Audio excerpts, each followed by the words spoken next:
Hello everyone, my next topic 1861, 1892 और 1909 के भारत परिषद अधिनियम।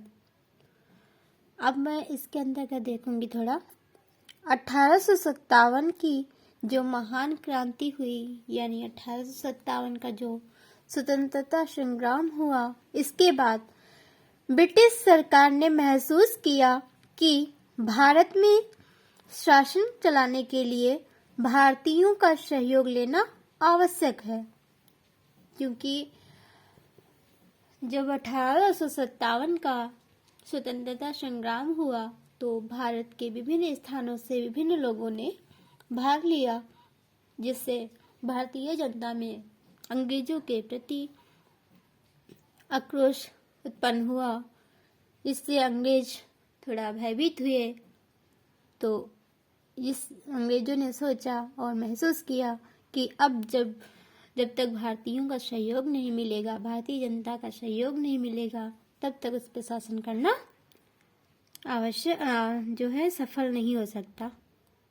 जरूरी है भारतीयों का सहयोग लेना। भारतीयों का सहयोग लेना आवश्यक है।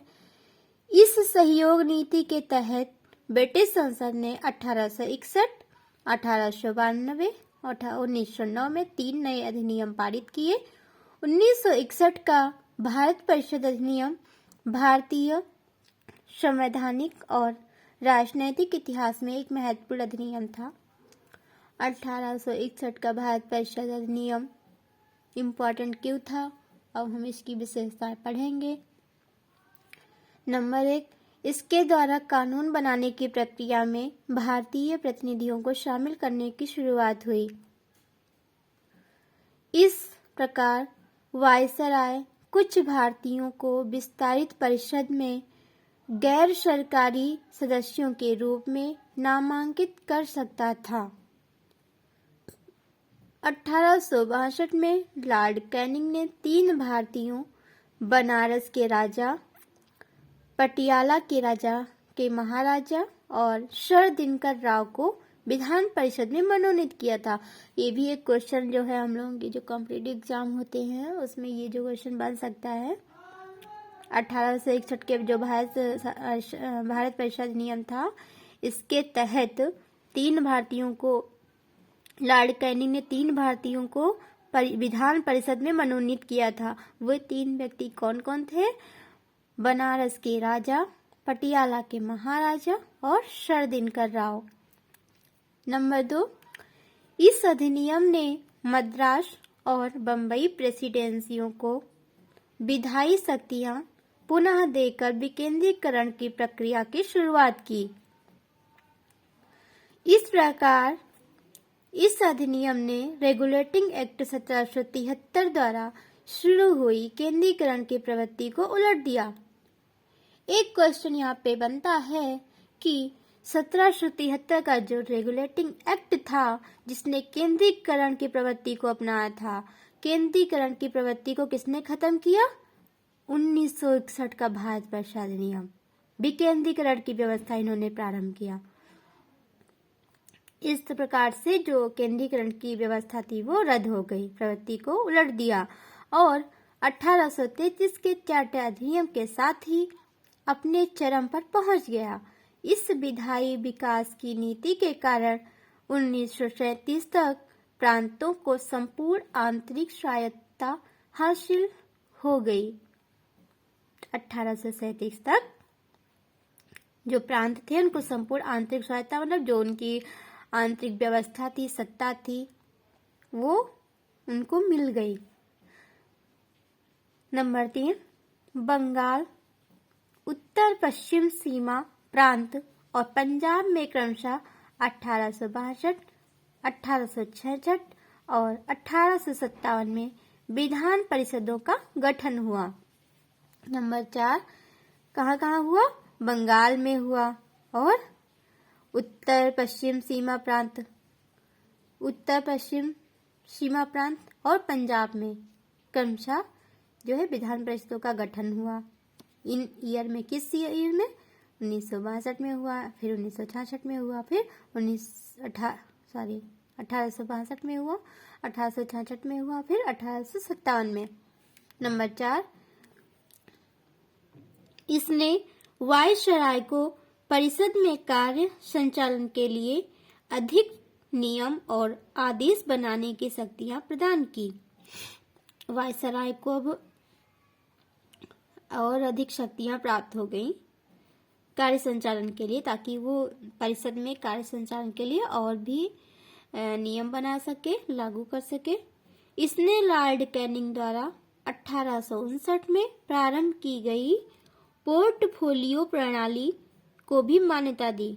अब देखो पोर्टफोलियो प्रणाली थी क्या, इसके अंतर्गत वायसराय की परिषद का, अब इस जो पोर्टफोलियो प्रणाली थी, तब हम इसके अंदर देखते हैं क्या था ये पोर्टफोलियो प्रणाली। इसके अंतर वायसराय की परिषद का, नेक्स्ट पेज पे हम देखेंगे, वायसराय का एक सदस्य एक या अधिक सरकारी विभागों का प्रभारी बनाया जा सकता था। अब जो ये सरकारी विभाग जितने थे, अब ये पहले एक सरकारी विभाग का एक ही होता था, अब एक या अधिक सरकारी और भी सरकारी विभाग जितने थे उनका प्रभारी बनाया जा सकता था, तथा उसे इस विभाग में काउंसिल की ओर से अंतिम आदेश पारित करने का अधिकार था। जो भी निर्णय होगा ये अंतिम निर्णय ले सकता था। नंबर 5, इसने वायसराय को आपातकाल में बिना काउंसिल की संस्तुति के अध्यादेश जारी करने के लिए अधिकृत किया। बिना काउंसिल की संस्तुति के, अब काउंसिल के बिना भी ये अध्यादेश जारी कर सकता था, इतना इसको अधिकार प्राप्त था। अधिकृत किया। ऐसे अध्यादेश की अवधि मात्र 6 माह थी।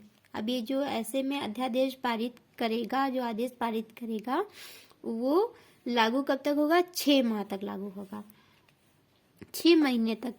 फिर हम देखते हैं 1892 का जो अधिनियम था, इसकी विशेषताएं क्या थी। नंबर 1, इसके माध्यम से केंद्रीय और प्रांतीय विधान परिषदों में गैर सरकारी सदस्यों की संख्या बढ़ाई गई। हालांकि बहुमत सरकारी सदस्यों का ही रहता था। जब अधिक संख्या, अधिक लोग रहेंगे, वो बहुमत सरकारी सदस्य मतलब जो सरकारी सदस्य होंगे वो ज्यादा होंगे, और जो गैर सरकारी की संख्या होगी, गैर सरकारी सदस्यों की संख्या कम होगी। लेकिन जो जितनी थी उससे कुछ ज्यादा गैर सरकारी सदस्यों की संख्या बढ़ाई गई। बढ़ा तो दी गई, गैर सरकारी सदस्य रहेंगे लेकिन सरकारी सदस्य ज्यादा रहेंगे उसमें, विधान परिषदों में। फिर नंबर 2 देखेंगे, इसने विधान परिषदों के कार्यों में वृद्धि कर उन्हें बजट पर बहस करने और कार्यपालिका के प्रश्नों का उत्तर देने के लिए अधिकृत किया। विधान परिषद जो थी उसका कार्य में वृद्धि कर उन्हें बजट पर बहस, वो बजट पर बहस कर सकती थी, कितना बजट पास होना है हर महीने या हर साल, कार्यपालिका के प्रश्नों का उत्तर दे सकती थी। नंबर 3, इसमें केंद्रीय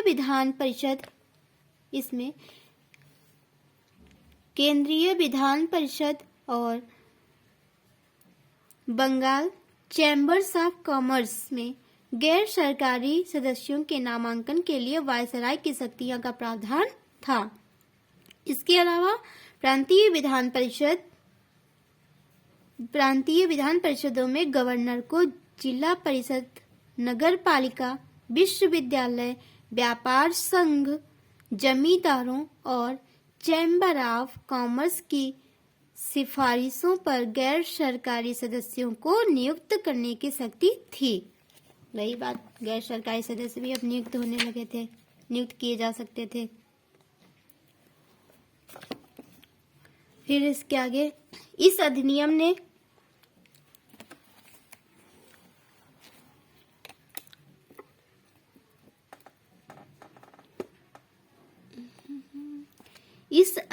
ने केंद्रीय और प्रांतीय विधान परिषदों दोनों में गैर सरकारी सदस्यों की नियुक्ति के लिए एक सीमित और परोक्ष रूप से चुनाव का प्रावधान किया। हालांकि चुनाव शब्द का अधिनियम में प्रयोग नहीं हुआ था। इसे निश्चित निकायों की सिफारिश पर की जाने वाली नामांकन की प्रक्रिया कहा गया। अभी जो चुनाव शब्द का था, चुनाव शब्द का अधिनियम में प्रयोग नहीं हुआ था। 1909 की अधिनियम की विशेषताएं क्या थी?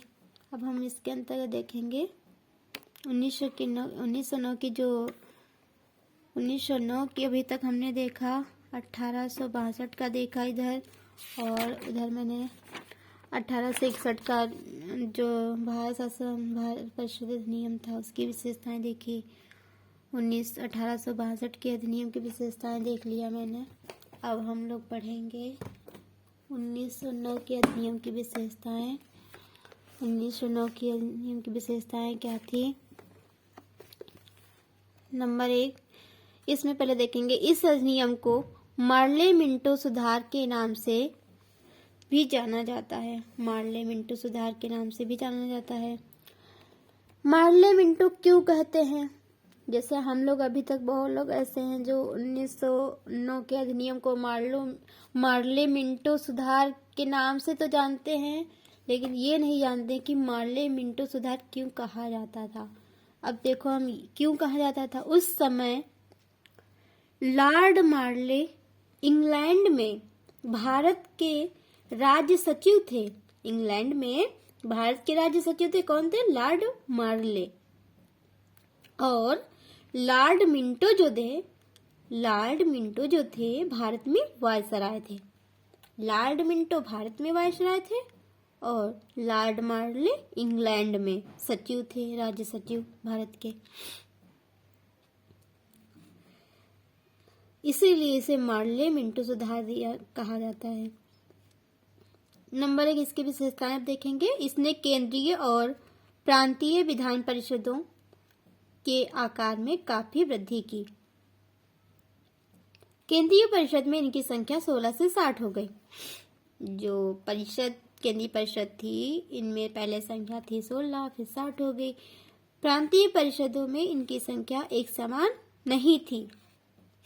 एक केंद्रीय परिषद था, प्रांतीय था, मतलब अलग अलग क्षेत्रों में परिषदें बनाई गई थी, तो वहां पे इनकी संख्या समान नहीं थी। इस नंबर 2 देखेंगे क्या था। इसने केंद्रीय परिषद में सरकारी बहुमत को बनाए रखा, लेकिन प्रांतीय परिषदों में गैर सरकारी सदस्यों की बहुमत की अनुमति थी। क्या हुआ? केंद्रीय परिषद में सरकारी बहुमत को बनाए रखा। जो केंद्रीय परिषद थी वहां सरकारी बहुमत मतलब सरकारी सदस्य ज्यादा होंगे, लेकिन जो प्रांतीय परिषद थी, जो अलग अलग क्षेत्र थे, वहां पे जो परिषद थी वहां गैर सरकारी यानी सरकारी सदस्य ना होकर गैर सरकारी सदस्यों की बहुमत, मतलब प्रांतों में गैर सरकारी सदस्यों की संख्या सदस्य ज्यादा लोग होंगे, और केंद्र में सरकारी सदस्य ज्यादा होंगे, प्रांतों में गैर सरकारी सदस्य ज्यादा होंगे, ज्यादा हो सकते हैं। ऐसा था, अनुमति थी, गैर सरकारी सदस्यों को रखा जा सकता था प्रांतीय परिषदों में। फिर नंबर 3 देखेंगे। इसने दोनों स्तरों पर विधान परिषदों के चर्चा कार्यों का दायरा बढ़ाया। उदाहरण के तौर पर अनुपूरक प्रश्न पूछना, बजट पर संकल्प रखना। अब धीरे धीरे बहुत सारी प्रक्रियाएं शुरू हो गई। चलिए हम नेक्स्ट देखते हैं। 3 विशेषताएं हमने देख लिया। अब हम देखते हैं हमारी 4th विशेषता क्या थी।